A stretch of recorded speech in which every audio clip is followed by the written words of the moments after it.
حضرت حرم بن حیان رحمت اللہ تعالیٰ علیہ فرماتے ہیں میں حضرت اویس کرنی کو ڈھونڈنے چل پڑا. ڈھونڈنے بھی اسے نکلا جسے کسی نے نہیں ڈھونڈا اور جو کبھی کسی کو نہیں ملے. حضرت اویس کرنی، یہ فکرہ کسی درویش نے نا حضرت اویس کرنی کے لیے کہا ہے.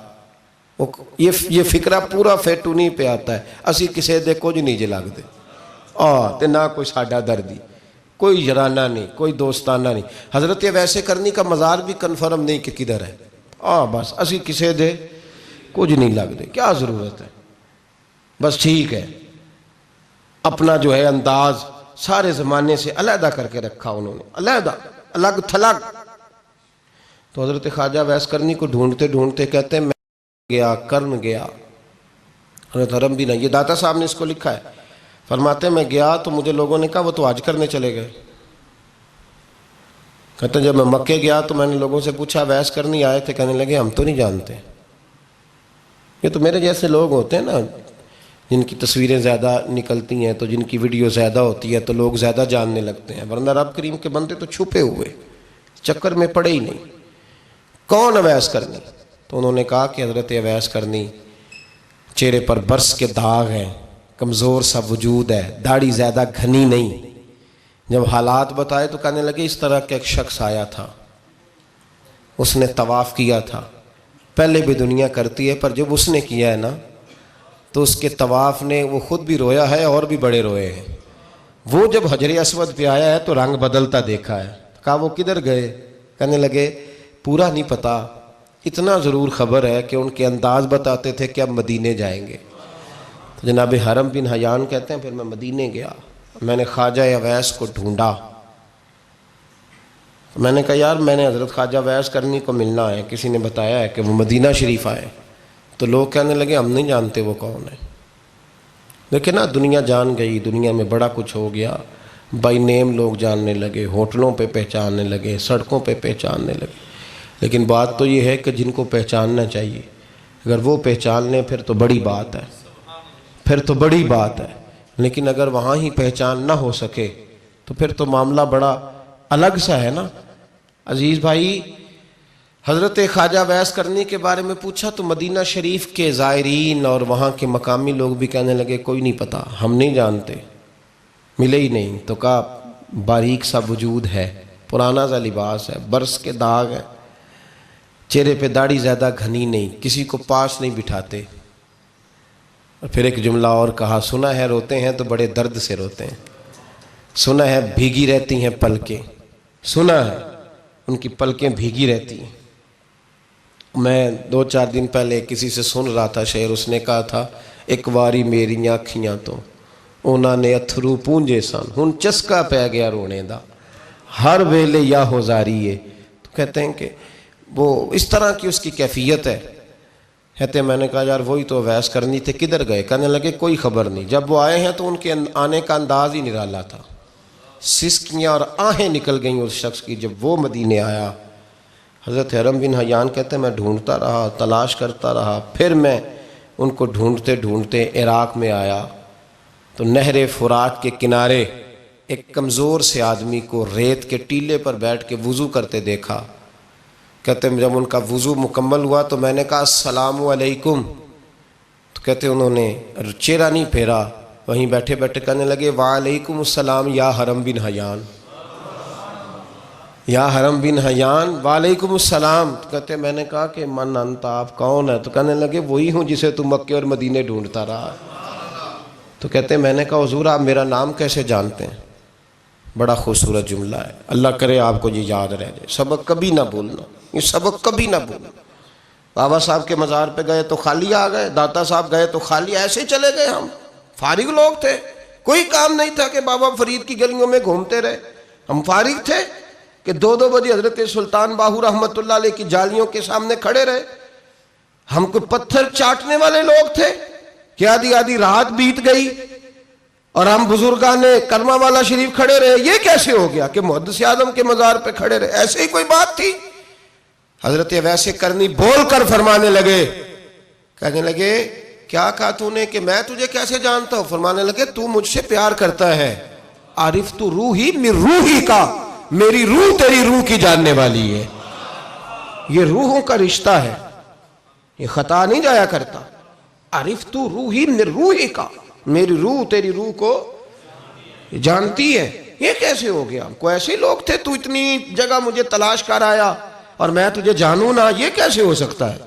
یہ کیسے ممکن ہے؟ تو ڈھونڈتا رہا گلی گلی اور میں کہوں کہ میں تجھے جانتا نہیں، فرمایا حرم بھی نہ جان میں، ہاں میں دعا کرتا ہوں اللہ کی بارگاہ میں کہ رب کریم مجھے اور تجھے جنت میں اکٹھا کر دے۔ کہتے ہیں جب انہوں نے یہ دعا کی تو وہ چل پڑے۔ میں نے کہا حضور کہاں جا رہے ہیں؟ فرمانے لگے میرا پیچھا نہ کرنا، میں کسی اور منزل کا مسافر ہوں، اور جس رستے میں چل رہا ہوں نا ان منزلوں پہ ساتھ نہیں کسی کو لیا جاتا، یہ میری اپنی ذاتی منزل ہے، اس میں پاؤں پہ چھالے ذرا سخت ہوتے ہیں، ہر آدمی کا کام نہیں یہاں چلنا، تو مجھے تنہا رہنے دے اور مجھے اپنی مرضی سے چلنے دے۔ کہتے میں نے منت کی تو کہنے لگے بس تو نے جد و جہد بڑی کی تھی تو تیرے ساتھ ملاقات کر لی، تجھے پہچان لیا، تیرے ساتھ بات کر لی، ورنہ میں کہہ چکا ہوں اسی کسے دے کچھ نہیں لگ دے۔ اسی لیے میں نے حضرت غالباً امام شورانی رحمۃ اللہ علیہ کے حوالے سے پڑھا ہے کہ قیامت کے دن جب حضرت ویسے کرنی جنت میں جائیں گے تو ممکن ہے اس وقت بھی لوگوں کو دیدار نہ کرایا جائے، بلکہ امام شورانی کہتے ہیں اللہ 70,000 فرشتے ان کی شکل کے پیدا فرمائے گا اور ان کے جھرمٹ کے اندر چھپا کے انہیں جنت میں داخل کرے گا۔ ملاقات کس سے ہوگی؟ صرف انہی سے ہوگی جن کے لیے انہوں نے زندگی گزار دی، یا خدا سے ملیں گے یا مصطفیٰ کریم سے ملیں گے۔ یہ بھی لوگ تو محبت کریں، صالحین کا پیار، نیک لوگوں کی محبت، صالحین کی محبت رستہ آسان کرتی۔ کوئی شک نہیں کہ زمانے میں سارے لوگ اچھے نہیں ہوتے، برے لوگ بھی آئے ہیں مارکیٹ میں، ہوتے ہیں، لیکن 2 4 5 10 بروں کو لے کر کے اچھوں کی محبت چھوڑ دیں گے، نیک لوگوں کا ذکر چھوڑ دیں گے، ان کا پیار چھوڑ دیں گے، ان کا تذکرہ پڑھنا چھوڑ دیں گے، ان کے پاس بیٹھنا چھوڑ دیں گے۔ گزشتہ دور میں جو بادشاہ بھی نیک ہوئے نا وہ بھی صالحین کی محبت کی وجہ سے نیک ہوئے۔ اورنگزیب عالمگیر اگر کچھ بہتر ہوئے تو اس لیے کہ ملا جیون نیک آدمی سے محبت کرتے تھے۔ محمود غزنوی کی بہتری کا سبب یہ تھا کہ حضرت سیدنا ابوالحسن خرقانی کے پاس جایا کرتے تھے۔ صالحین کی محبت نے بادشاہوں کے رخ بدلے، بادشاہوں کے۔ ان لوگوں کو پیار تھا تو حالات جہانگیر بادشاہ جایا کرتا تھا خواجہ اجمیر کے آستانے پر، تو لوگ کہتے ہیں کہ بڑے سخت دنوں میں بھی ہم اس کی آنکھوں میں آنسو دیکھا کرتے تھے۔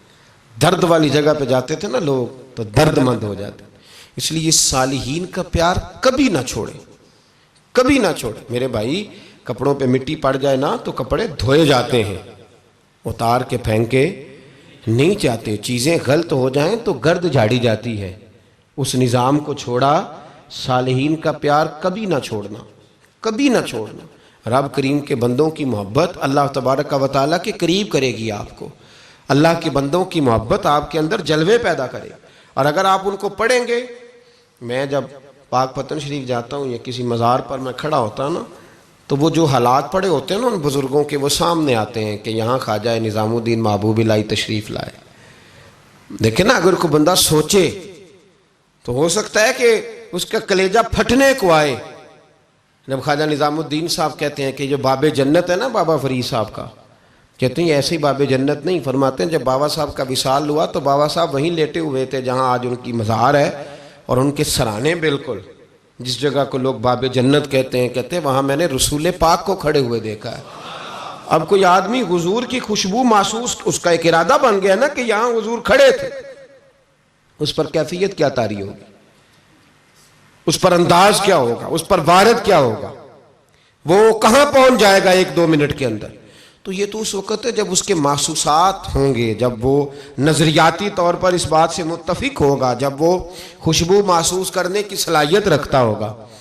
ایک بات عذرائے محبت ہے، کہہ دیتا ہوں چونکہ سوالات ہوتے رہتے، کہہ دیتا ہوں۔ اعلیٰ حضرت کے ایک مرید تھے مولانا حشمت علی خان صاحب رحمۃ اللہ، بڑے تگڑے آدمی تھے، جن لوگوں کی پوزیشن بڑی سخت فاضل لوگ ہوتے ہیں نا، اور حاضر جواب 1 منٹ سے پہلے پاک پتن شریف گئے تو باب جنت سے گزر کے آئے۔ باب جنت سے کسی ہمارے عالم نے نہیں لکھا کہ جب وہاں سے گزر گیا اب توبہ نہ کرے اور کوئی اچھا عمل نہ کرے تو جنت میں جائے گا، بس یہ کہا کہ ایک دروازہ ہے جہاں خواجہ نظام نے حضور علیہ السلام کو کھڑے دیکھا، گزر جائے کوئی تو الحمدللہ اس کے لیے ایک برکت ہے۔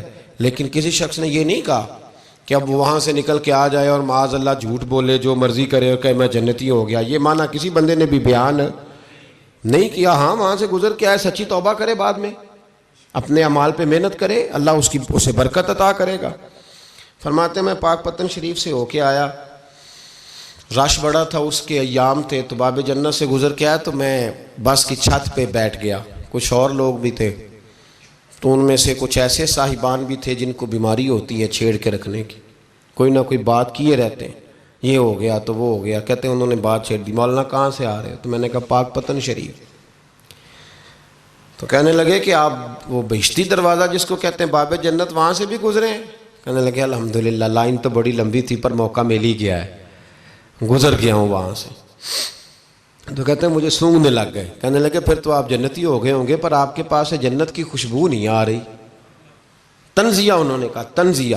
تو کہتے ہیں انہوں نے طنز کیا تو مجھے بھی حق حاصل تھا، جواب در جواب کی تو اجازت ہونی چاہیے نا۔ میں نے کہا مولانا کیوں، آپ کیوں سونگ رہے ہیں؟ کہنے لگے میں نے حدیث پاک میں پڑھا ہے کہ جنتی 500 سال بھی دور ہوگا تو اس کے پاس سے خوشبو آئے گی، یعنی 500 سال لگیں گے ابھی اس تک، تو پھر بھی جنت کی خوشبو آئے گی، تو آپ سے تو کوئی نہیں آ رہی۔ کہتے ہیں میں نے ان سے کہا آپ نے ایک حدیث پڑھی ہے، اگلی بھی پڑھ لینی تھی، حضور نے فرمایا جہنمی کو جنت کی خوشبو کوئی نہیں آئے گی۔ یہ نہیں پڑھی آپ نے حدیث، یہ نہیں نظر سے گزری؟ تو کہتے ہیں اب وہ مولانا مجھ سے معذرت کرنے لگے، کہنے لگے یار آپ تو ناراض ہی ہو گئے۔ تو میں نے کہا بھی آپ نے کیوں چھیڑی بات؟ میں نے آپ سے کوئی ڈسکس کیا؟ آپ نے پوچھا کہاں سے، پھر آپ ہی نے کہہ دیا کہ وہاں سے گزرے کہ نہیں جنتی دروازے سے، اور پھر آپ نے ہی اعتراض کر دیا، تو پھر ہمیں اتنا تو حق حاصل ہے نا۔ ہم آپ بھی کرتے ہیں تو ہو جاتے ہیں بدنام، اور تم قتل بھی کر دو تو چرچا نہیں ہوتا، ہمیں بھی تو حق حاصل ہے نا، اتنا تو جواب در جواب ہم دے سکتے ہیں۔ تو بھائی اس لیے صالحین کی محبت کبھی نہ چھوڑیں، اللہ کے بندوں کا پیار کبھی نہ چھوڑیں، کسی بزرگ کا ذکر ہو، کسی صحابی کی بات ہو، اہل بیت حتیٰ کہ انبیاء کرام علیہ السلام، اللہ کے انبیاء کی محبت، ان کی تعظیم، ان کا اکرام اپنے دل میں بٹھائیں، اس کو جگہ دیں۔ یہ تکمیل ایمان کے لیے بڑا ضروری ہے۔ فقد استکمل الایمان کے لفظ آئے حدیث میں، اگر تکمیل ایمان چاہیے تو اللہ کی رضا کے لیے لوگوں سے محبت کرنی چاہیے۔ اللہ عمل کی توفیق عطا فرمائے۔